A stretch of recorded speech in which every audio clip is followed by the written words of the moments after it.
China and Chinese companies steadily acquiring more land and resources here in America, which critics say targets U.S. agriculture and even food security. Newsmax correspondent Christina Thompson has more on this story from our newsroom. Christina? Hey, Emma. Yeah, Chinese-American land holdings have increased over tenfold in the last decade, and that's allowed them to benefit from our food resources and even receive taxpayer subsidies. Now, I did speak with farmers and lawmakers in Washington who say that American food security could be at risk.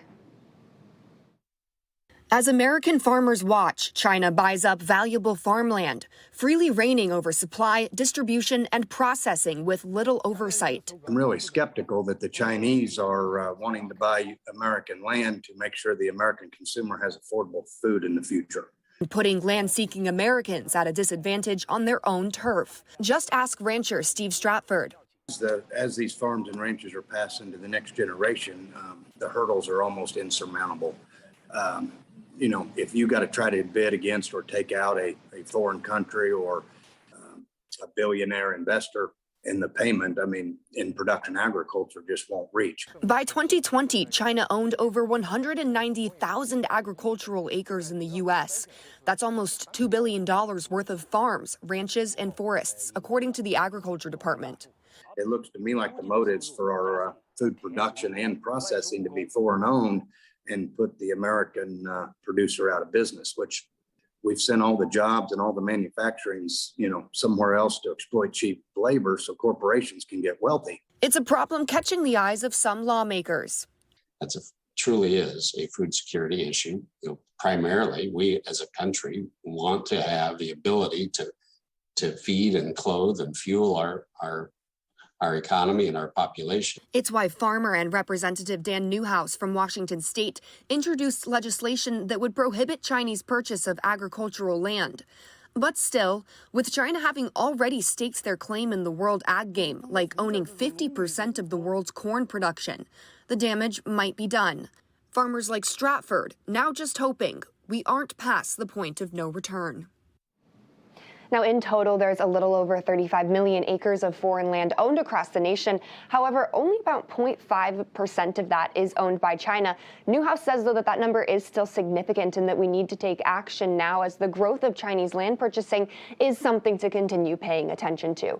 He says that he thinks the Chinese government is trying to grow a large foothold and monopolize the agricultural production for their own gain. Emma, Sean? All right. A reminder to thank our American farmers out there who grow our food every day. Christina Thompson with the latest there. Christina, thank you. Yeah, talking about that, let's bring in the CEO of Goya Foods, Bob Unanue, is joining us live here. Obviously, someone to know a little bit about agriculture here. I want to talk to you about inflation and supply chain issues, et cetera, and how this administration has responded. But if I can, I'm sure you were listening to that report there. Have you seen an issue or have you heard issues from others that own property or land or farmland specifically about Chinese companies purchasing American soil, et cetera? Yes. Hi, Sean. Yes, directly and indirectly. But also you have Bill Gates owning more than that. I think he's over 240,000 acres himself. But, like the potato famine in Ireland, the Irish had the land, had the product, but England had the land, and they took the potatoes and left the Irish with famine. But, it's important to have the ownership of your land and the wherewithal to do with the food, to protect our own country and versus being a globalist. Let's get back. We'll continue to follow that story. Let's get back to the inflation, if I can. 8.6%. As you know, the number continues to rise. How has that affected your company, sir? How has that affected employees? In what ways has this impacted Goya? Well, that inflation is now, it has not baked into the cost of inflation, food inflation, a tripling of the price of fertilizer, a doubling of the price of diesel. So when we have this crop, which we're planting now, it comes to harvest in August, September, we're going to see much higher inflation, so brace for impact. The problem is our own government has declared war on ourselves. We are under attack by our own government. We're not utilizing our resources. We've been locked in down for political purposes, the sentiment of the farmers, the spirit and the sentiment of this nation is in the tanks. We are acting like a third world country with empty shelves.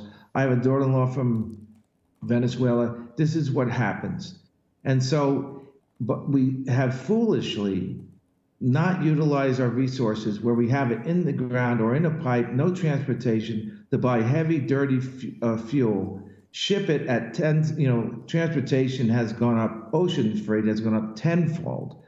And so it's idiotic to declare war on ourselves, on our fossil fuels, and create this incredible inflation.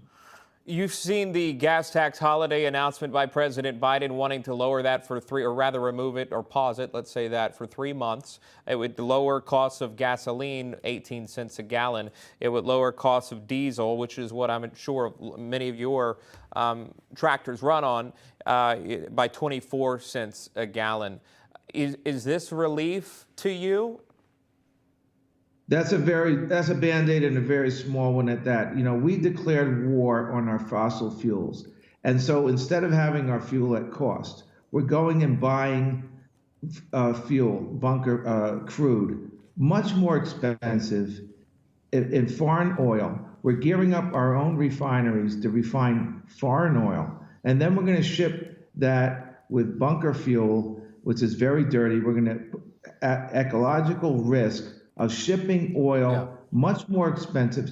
The 18 cents compared to the cost of having fuel at cost and buying it retail and then shipping it at 10 times the cost is stupid. Let me ask you one final question here. I'm going to play a soundbite. There is a lot of talk about recession and obviously how that would impact American business and everyday Americans' lives. Fed Chair Jerome Powell was asked yesterday if recession was possible, and here's how he responded. Do you agree with the perspective that if interest rates go too high, too fast, it could drive us into a recession?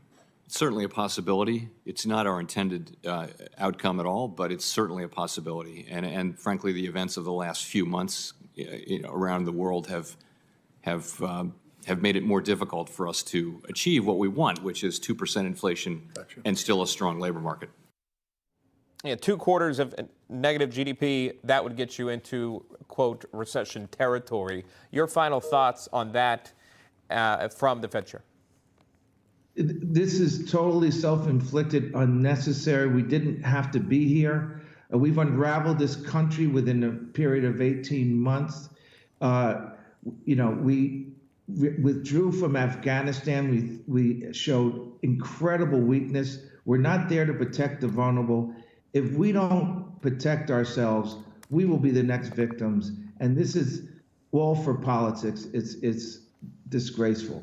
I'll leave it right there. CEO of Goya Foods, Bob Unanue, joining us live here. Bob, thanks so much for taking the time for our viewers this morning.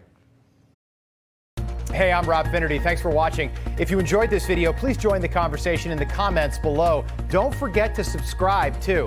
Hit the bell icon to be alerted to breaking news. And remember, there's a whole lot more on Newsmax TV, America's fastest growing cable news network. Newsmax TV, we're real news for real people.